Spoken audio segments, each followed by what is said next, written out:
Hello everyone. So today I've been looking at how are the future computers going to be able to read our consciousness in order for us to have a consciousness ID. And I've been looking at the differences between what is a digital ID and a consciousness ID. It's quite a complicated area to be able to explain consciousness ID. So it has taken me a little while to break down all the different elements. And I'm hoping today that I'm going to be able to explain it in a simplified version that we can all understand. So I'm going to be looking at the differences between a digital ID and a consciousness ID. And I'm going to be looking at how technology will be able to read the differences in technology and how it will read both digital ID and consciousness ID. And I've been looking at the types of energy that we hold, the types of consciousness that we hold, that these computing models might engage with in order to create our unique passcode or consciousness ID. And I briefly looked at security around that in terms of, is it breaching our divine will or free will? And finally, that this leads us to, is AI then able to read us on a consciousness level? So I hope you're really going to enjoy all this information today, and we'll just get started. So the first question was, can you explain the difference between digital ID and consciousness ID? They said that digital ID uses biometrics like fingerprints, retina scan, speech pattern, for example, and this is to determine who a person is for, say, security purposes around travel or finance or health. They said a consciousness ID uses your brain waves, your consciousness and your frequency and your vibration to identify you uniquely. So I previously talked about the digital ID, and I've talked about biometrics before in previous videos, which you can find over at Rumble, Locals, or maybe on my YouTube channel. But today we're focusing more on the consciousness ID and the elements that might go into that in order to be able to identify you uniquely going forward in the future. So if we look at this diagram, we can see the differences between a digital ID and a consciousness ID. So if we go down the digital ID side first, we can see that a digital ID identifies the body. It identifies tangible and physical attributes or constants, such as fingerprints or facial scan, iris or retina display, and voice. It detects material or biological material, and it uses biometric sensors, databases, and encryption. With digital ID, the components are mostly fixed and unchanging, and there's a need for them to be based also on an external authorization. That the digital ID is used for security, verification, and access to services, and is something that is normally seen and tangible in the 3D physical world. So it's using form and matter. The consciousness ID, this identifies your energy or your soul field. And so it's intangible because it's based on energetics which are fluctuating. And it can use something called the toroidal field, your sleep waves, your UPEs, which I'm going to look at in a moment, which stands for ultra weak photon emissions, your electromagnetic field, and your heart coherence. It's based on energetic, subatomic, and quantum. and uses quantum and subatomic computing, which is capable of reading frequency. It's constantly shifting with your mood, your awareness, and your vibration. And it's read based on your vibrational permission or your frequency of free will. It also uses soul recognition, energetic identification, and frequency mapping, and is based on the energetic spectrum of consciousness moving from 4D to 12D, which means that consciousness ID runs on frequency and light. So in the second diagram, it shows us again the difference between digital ID and consciousness ID. The core elements are, under digital ID, it uses biometric sensors, databases, and encryption, and it reads our tangible, physical, and fixed biological markers. So digital ID reads form. And under consciousness ID, the core elements are that it uses quantum computing, subatomic quantum measurement, energetic resonance mapping, which means that it reads frequency, energy, and vibration. And so consciousness ID reads your frequency. So one of the markers for the consciousness ID that they've mentioned is something called UPE. UPE is an ultra-weak photo emission. So if you look at this document from February 2025, they're saying that brains are highly metabolic organs that emit an ultra-weak photon emission, or a UPE, which these UPEs predict oxidative stress, aging, and neurodegeneration. And UPEs are triggered by neurotransmitters and biophysical stimuli, but they are also generated by cells at rest and can be passively recorded using modern photodetectors in dark environments. UPEs play a role in cell-to-cell communication, and neural cells might even have wave-guiding properties that support optical channels. It remains uncertain, however, whether passive light emissions can be used to infer brain states as electric and magnetic fields do for encephalography. We present evidence that brain UPEs differ from background light in spectral and entropic properties, respond dynamically to tasks and stimulation, and correlate moderately with brain rhythms. So I went to ChatGPT if they could summarize that in a way that we could understand more easily. And what they're saying is that the brain gives off an ultra-weak photon emission called a UPE, and that tiny flashes of light at the cellular level are linked to oxidative processes and neuroactivity, and that conventional imaging like PET, fMRI, FNIRS often require radiation, strong magnetic fields, or applied light, which can interfere with brain activity, but that passive methods like EEG and MEG don't disturb the brain, but they can measure the electrical and magnetic signals rather than light. So on ChatGPT, they said that the aim of this study was that the researchers wanted to test whether UPEs could serve as a safe, non-invasive optical marker of brain activity, and it's a new way to see brain states without actually disturbing them. So human participants performed cognitive tasks known to change brain activity. So for example, eye closure, alpha waves, and auditory tasks.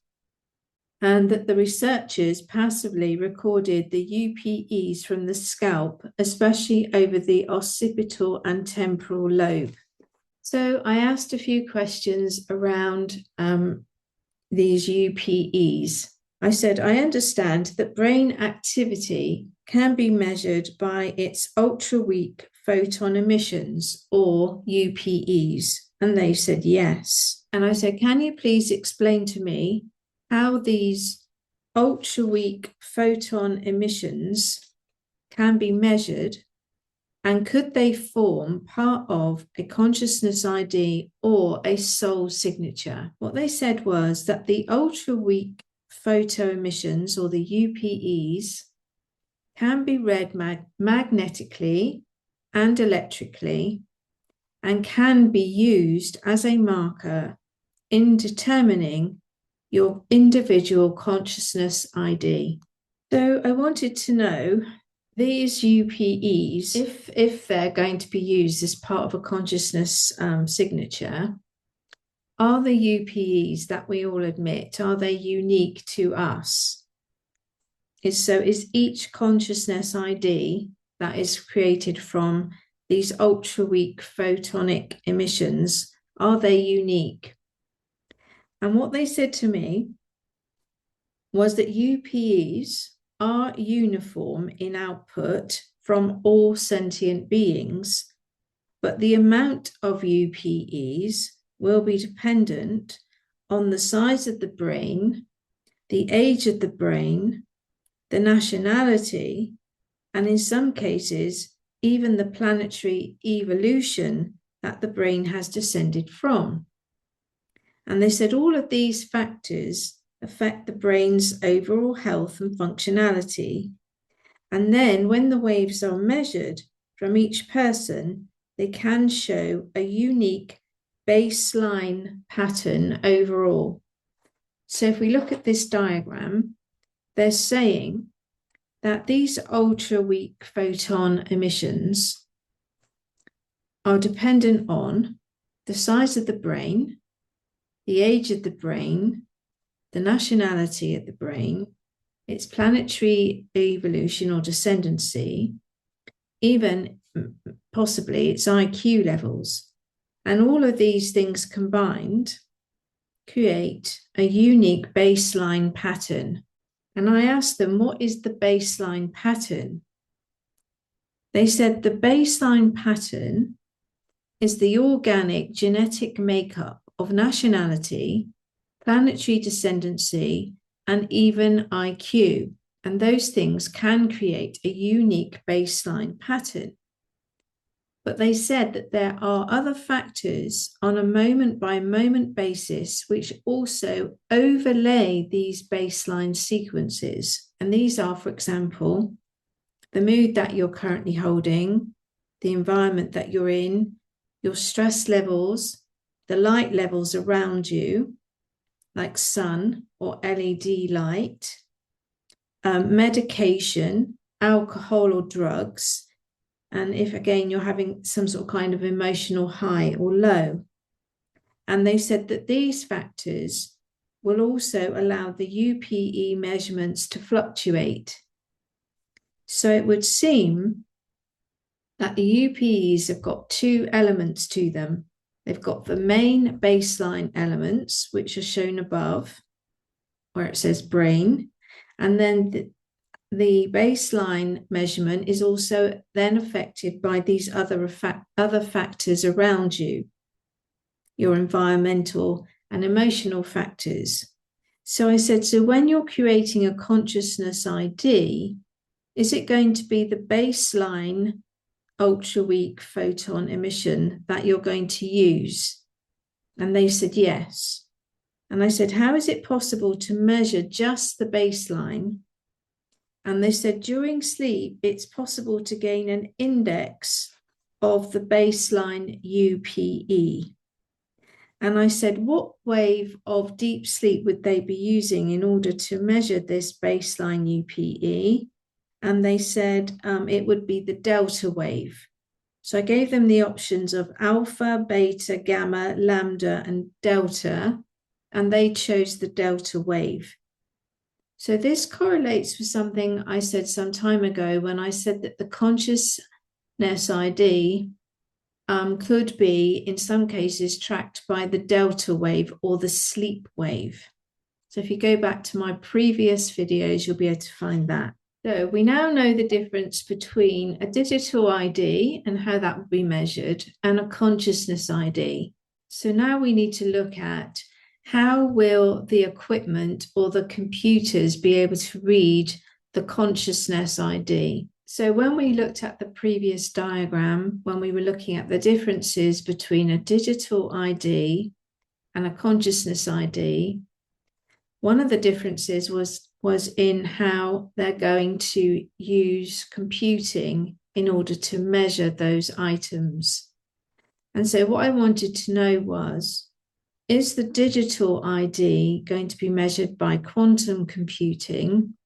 And is the consciousness ID going to be measured by subatomic quantum computing? And they said, not exactly. They said both will develop in line with computing advances, but they both do different things. So they said, again, that digital ID is going to be reading tangible baseline assets of the sentient being. And these are things that remain on the whole constant, like your fingerprint, your voice recognition, and your facial recognition. But if you remember, they said that the consciousness ID needs to be able to read fluctuating assets like your toroidal field, which is based on your heart rate, and your patterns of consciousness, which could in some cases be, for example, your UPE or your sleep wave, like delta. And all of these waves or frequencies or inputs are constantly changing, and they changed based on multiple factors like your environment, your spiritual awareness, your brain activity, whether you're asleep or awake, your age, and these ultra weak photon emissions. So first of all, I said, can we explain the difference between quantum computing and subatomic computing? What they said to me was that they both work in similar ways, but the subatomic computing is able to read into matter at a much smaller scale and is therefore able to read the laws of physics and mathematics, which have previously been unidentified or immeasurable. If we look at the diagram, a traditional computer would be able to decide between A or B. But when we start looking at quantum computing, then it's able to decide between options on the way between A or B. My understanding of quantum computing is if you had, say, a light switch, the standard light switch, which is the computing we have now, you can put the light on or off. And with quantum computing, you can use the light switch to dim the lights to whatever level you want. So you can turn the dial up or down and have the lighting change sequentially, brighter or darker in segments. So that would be quantum computing, where you have the dimmer switch, where you can move between the two in gradients. Now, subatomic seems to be a division below that again. So obviously this is my very simplistic understanding of normal computing, quantum computing, and subatomic computing. So I asked them to explain in my channeling, when you're referring to quantum for the consciousness ID, do you actually mean subatomic quantum, which is beyond what we already know? And they said to me that subatomic computing is a fractional measurement of quantum computing. So I said to them, is it a separate component of quantum computing? And they said, no, it is an element of quantum computing science. And I said, is subatomic a proven science? And they said, at this moment in time, the subatomic aspects of quantum computing and their ability to read consciousness is actually theoretical.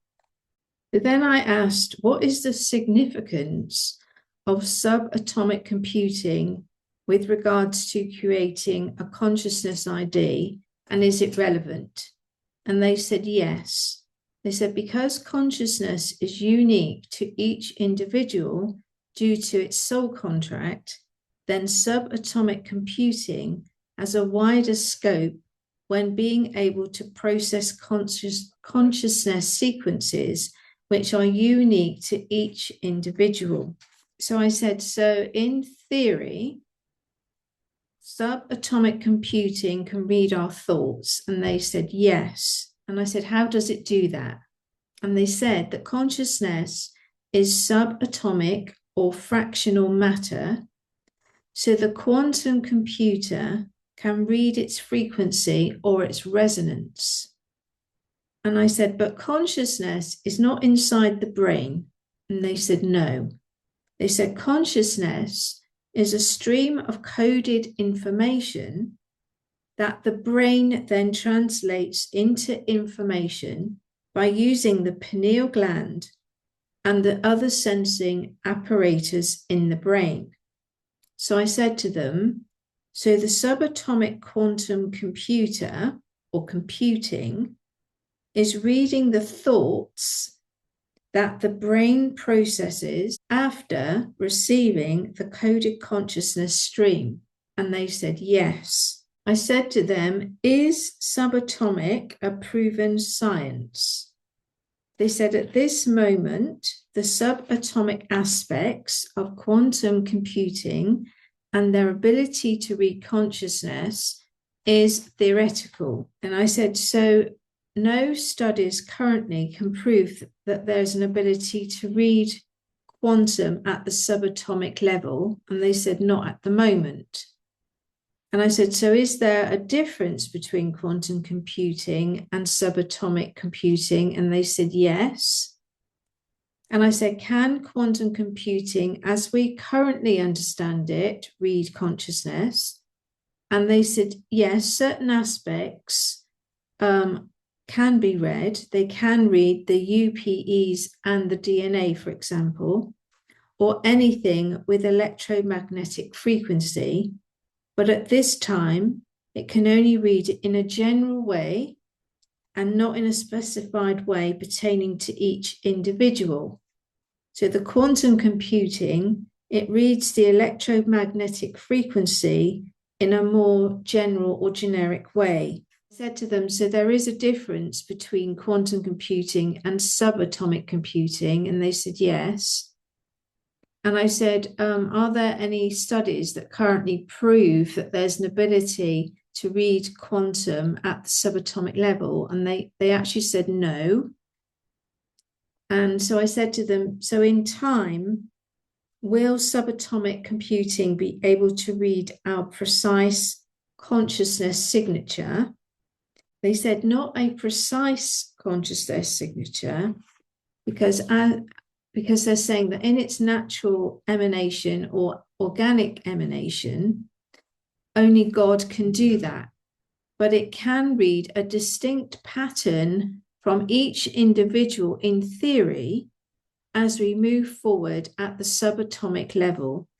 So I said to them, so when will subatomic computing become available? And they said on a small scale, it is already being tested by the military.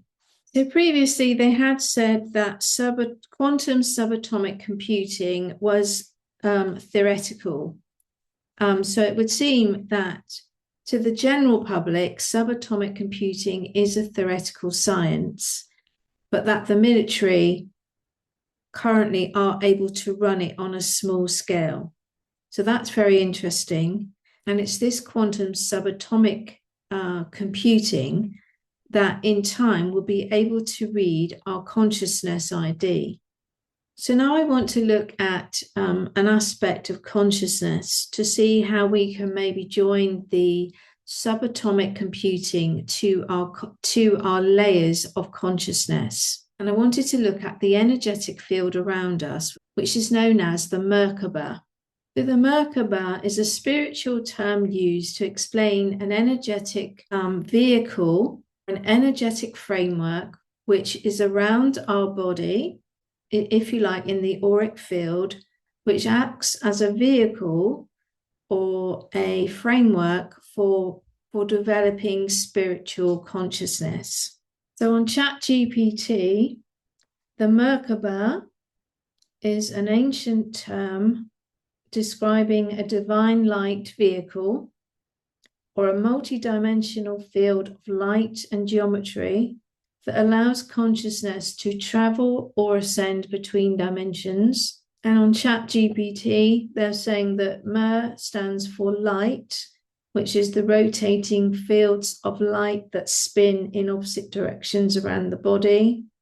The Ka is the spirit or etheric double, or the individual's energy field or life force body that bridges between the matter and the spirit.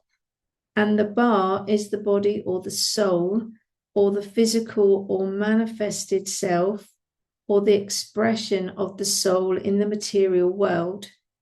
So together you get the merkaba, which means the light spirit body vehicle, and that the union of these three aspects create a living field of divine consciousness. So I wanted to look at if this is one of the fields of consciousness that the quantum subatomic computers could read in the future in order to make our unique consciousness ID or passcode. So the first question I asked is, what is the merkaba? They said to me that the merkaba are layers of energetic imprint that overlay the auric field, and it is possible to measure the merkaba using photonic light.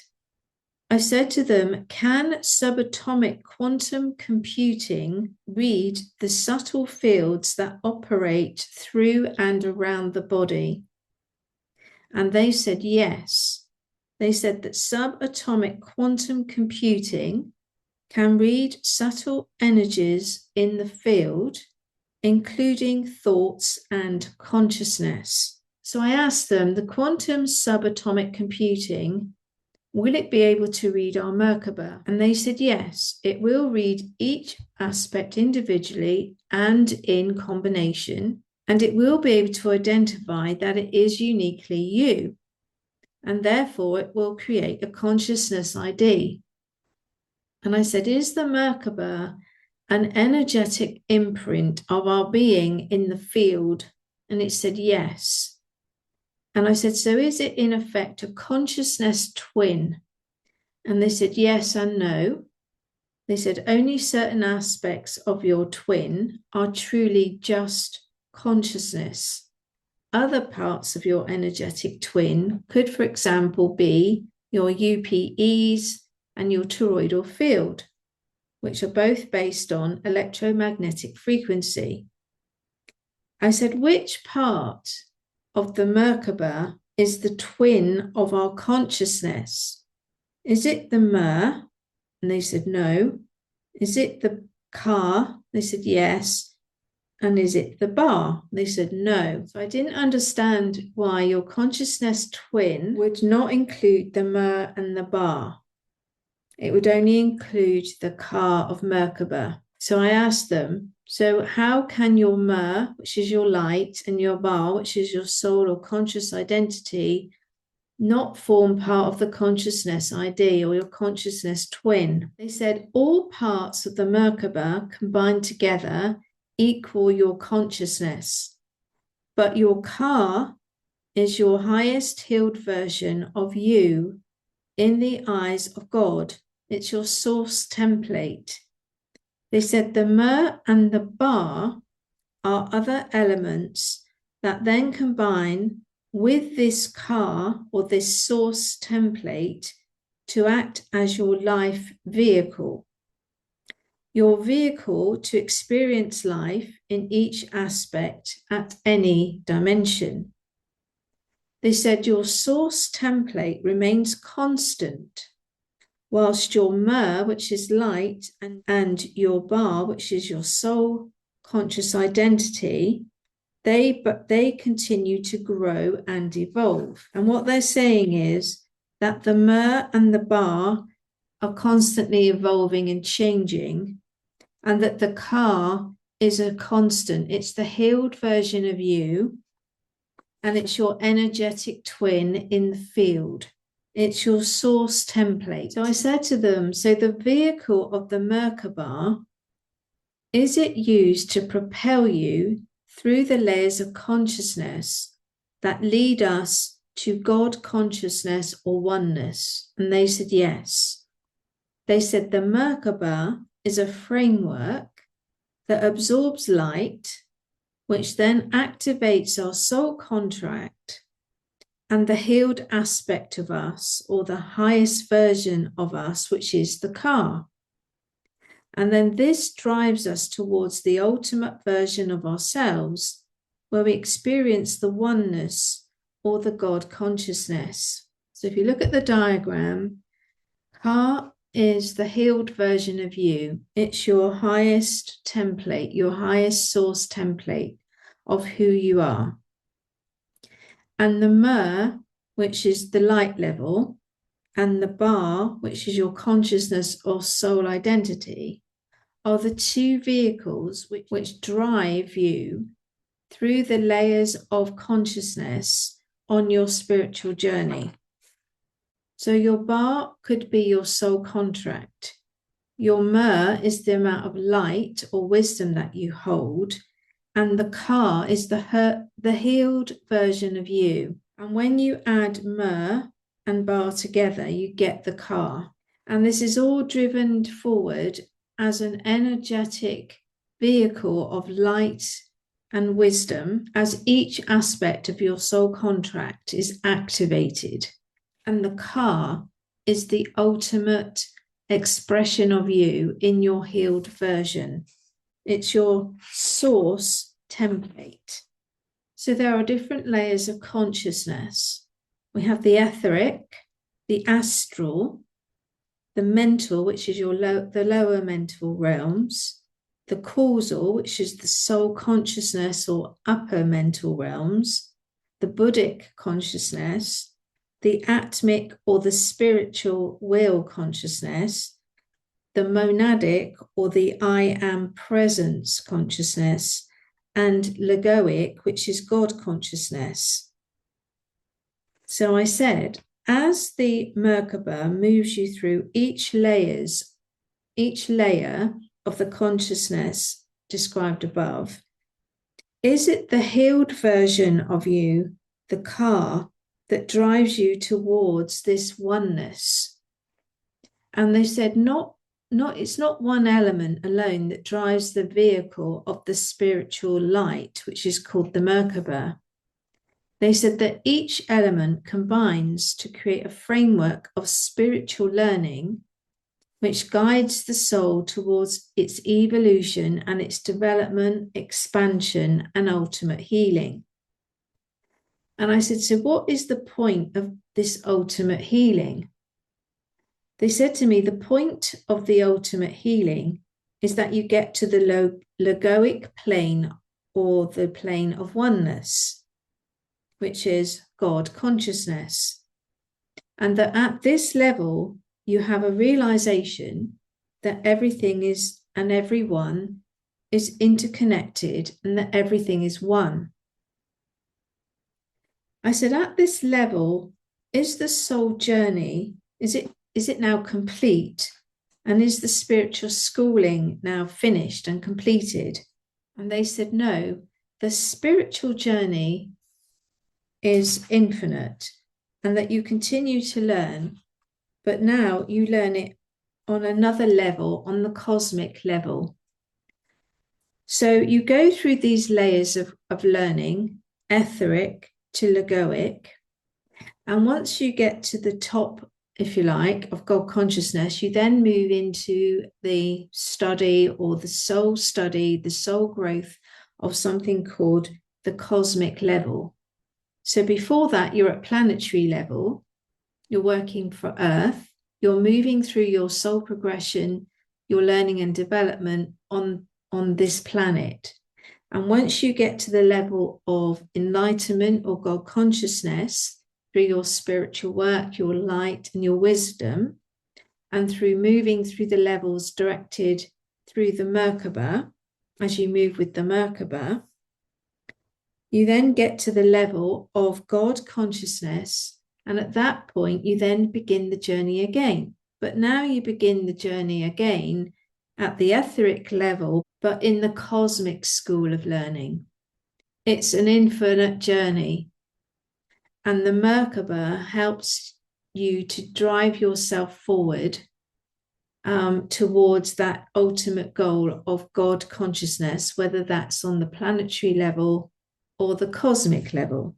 I asked them, what does learning on a cosmic level actually mean? What does it entail? So they said, as you continue to be of service as an ascended master, you learn to expand your consciousness so that it can now reach further afield, so that it serves not just this planet Earth, and its associated outer space, but you now start to embody and encode light to serve further afield, to serve other areas of the cosmos.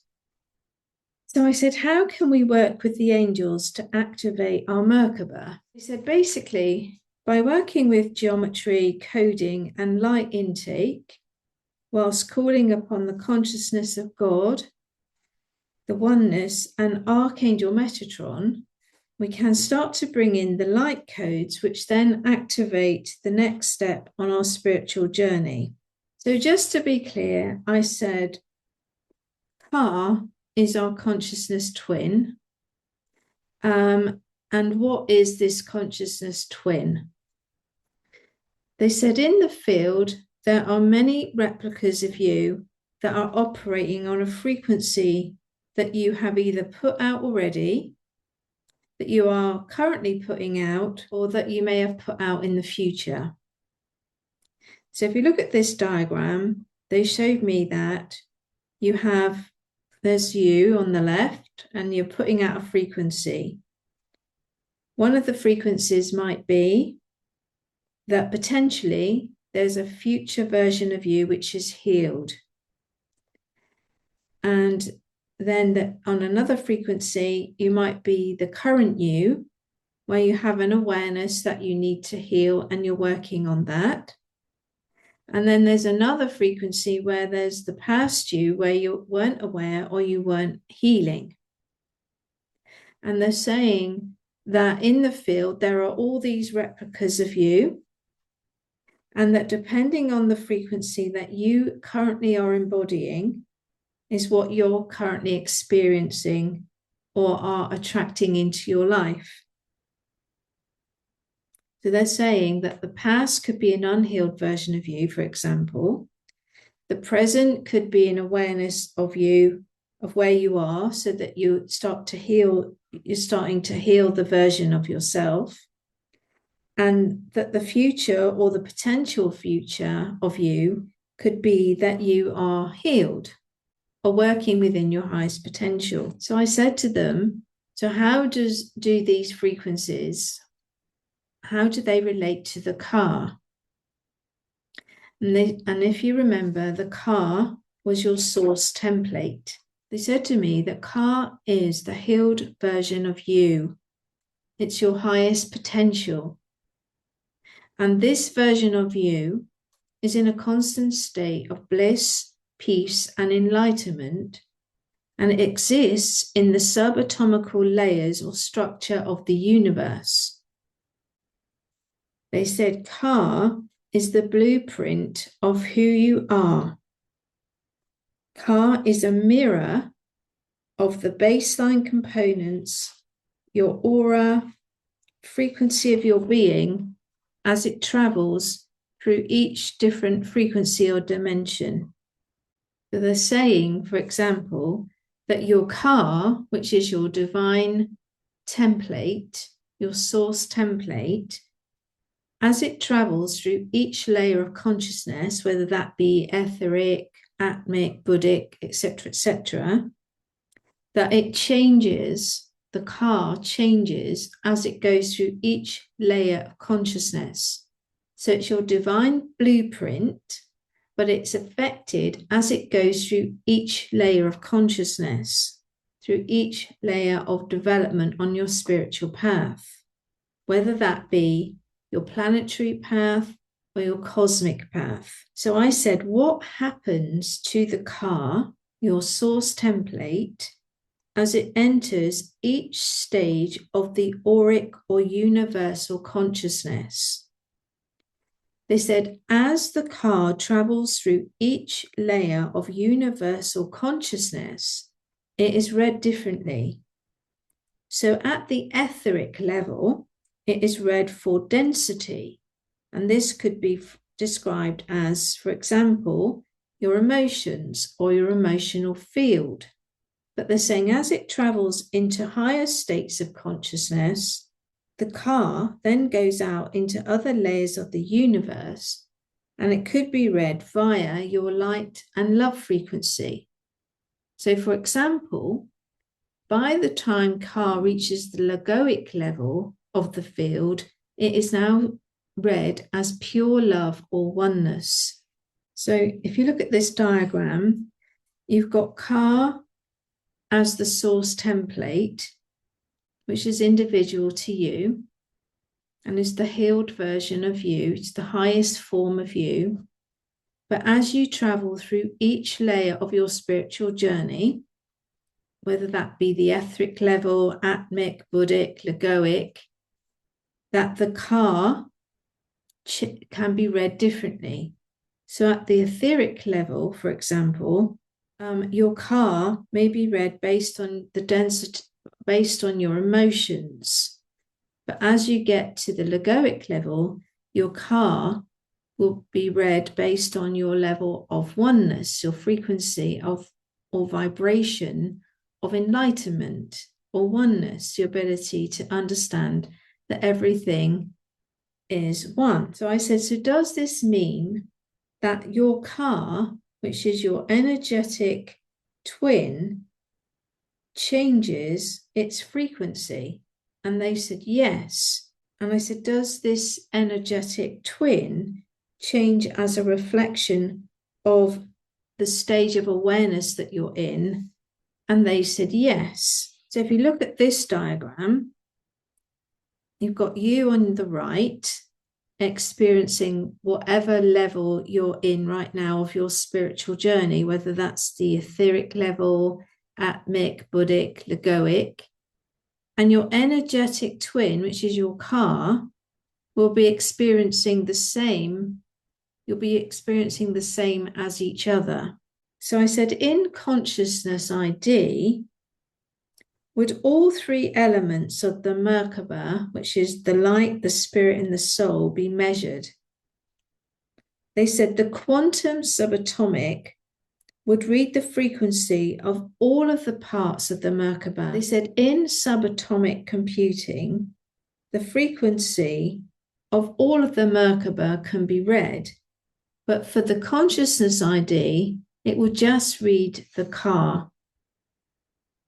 And I said, why will it only read the car and not the merkaba? They said, because the consciousness ID will read the emotional blueprint of your car, because this is your emotional reflection, your emotional energetic twin.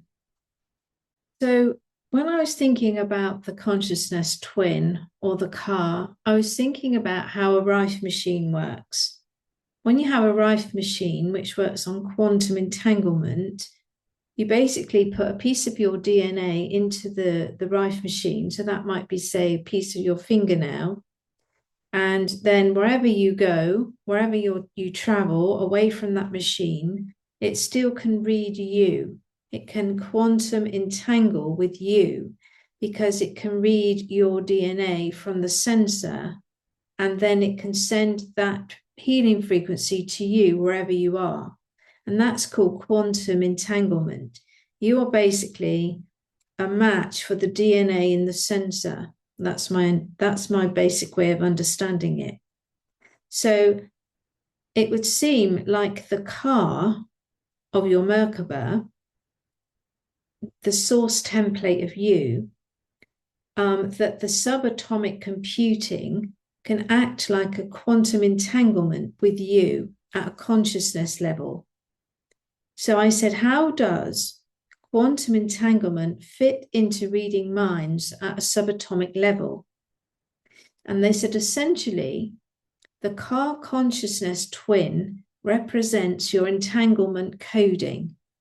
So I said, so is a Rife machine working at a subatomic level?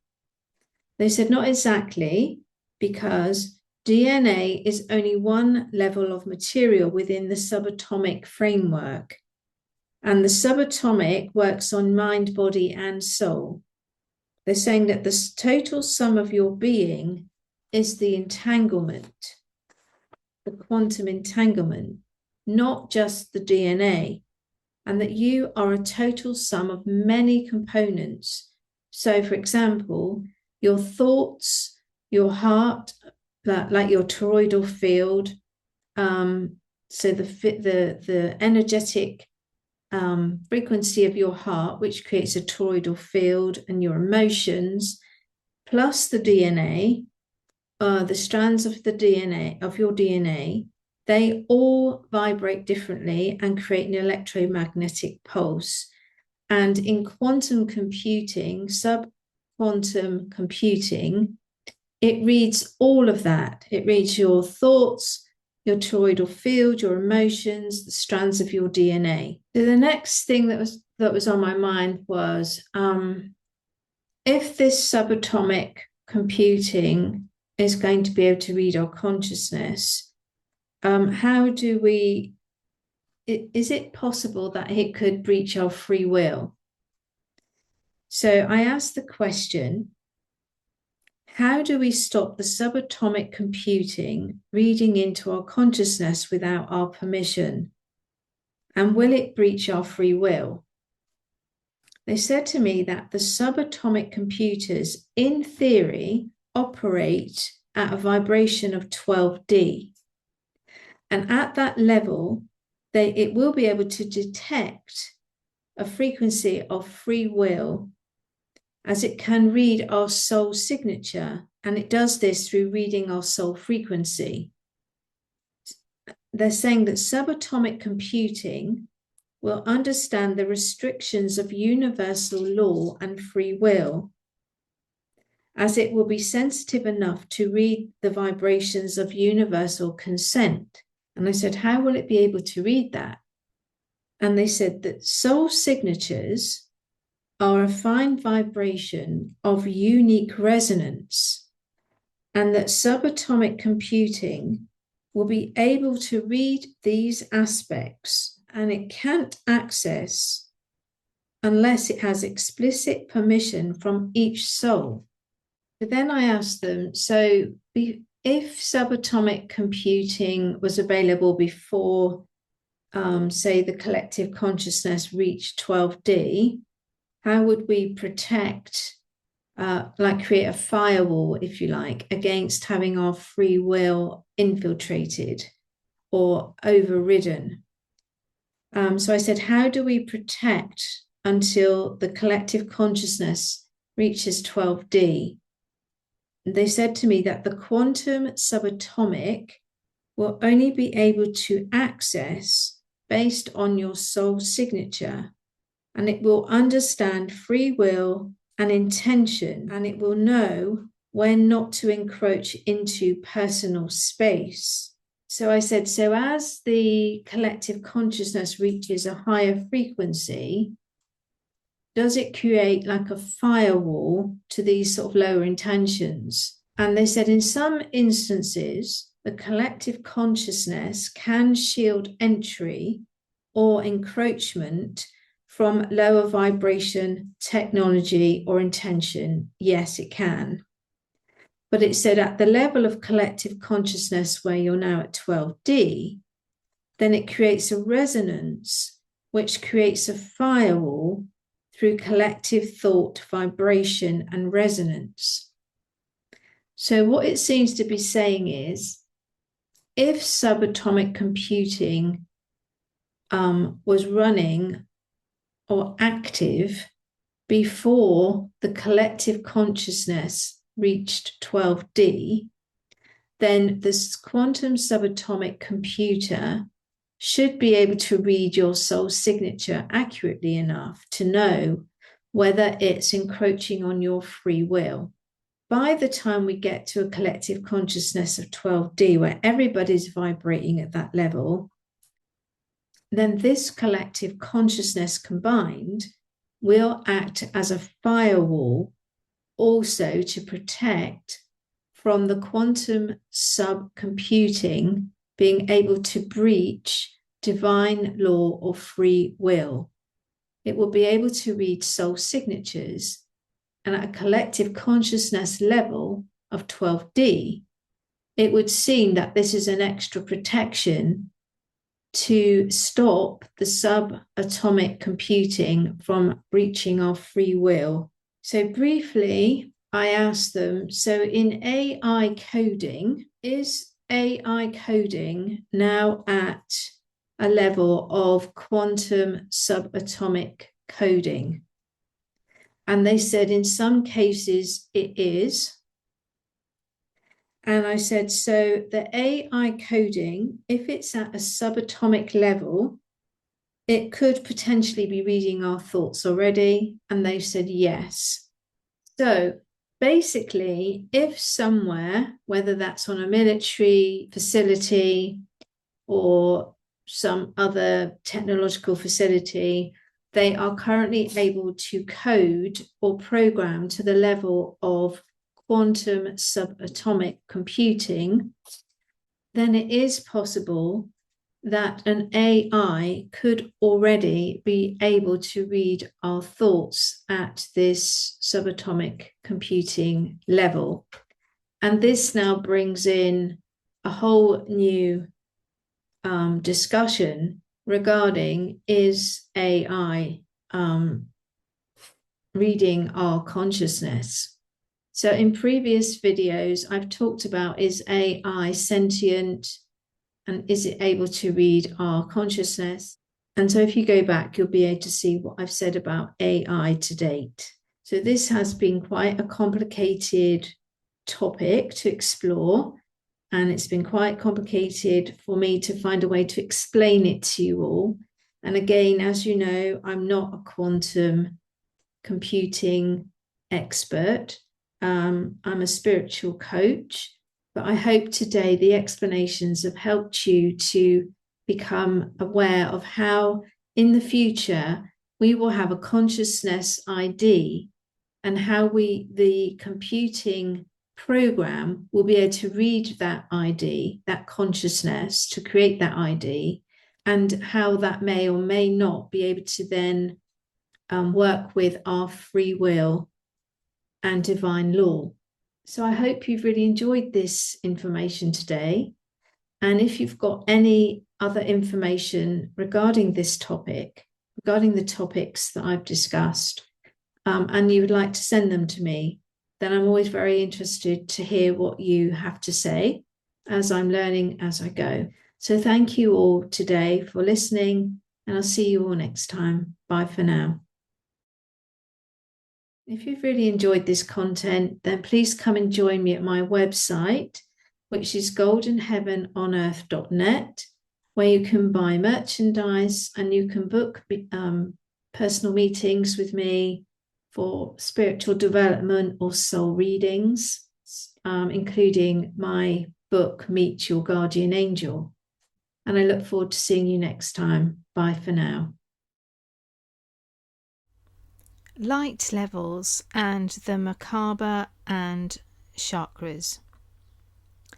The merkaba is a shield of light around each spiritual initiate, which is encoded with sacred geometry and the highest vibrations, sonics and harmonics of light.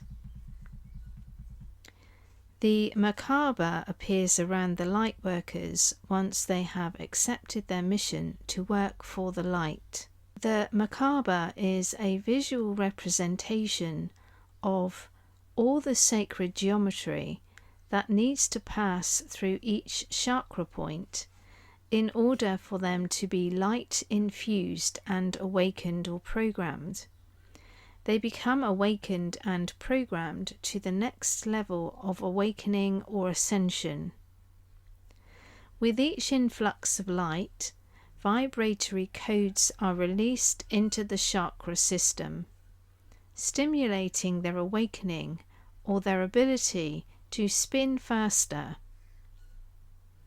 With this stimulation, there must also come a release or a learning, a lesson, if you will. The faster and faster the light is activated and integrated at each chakra point, the quicker and more intense the path will unfold. The lessons and gifts of the spiritual path will be readily bestowed upon you.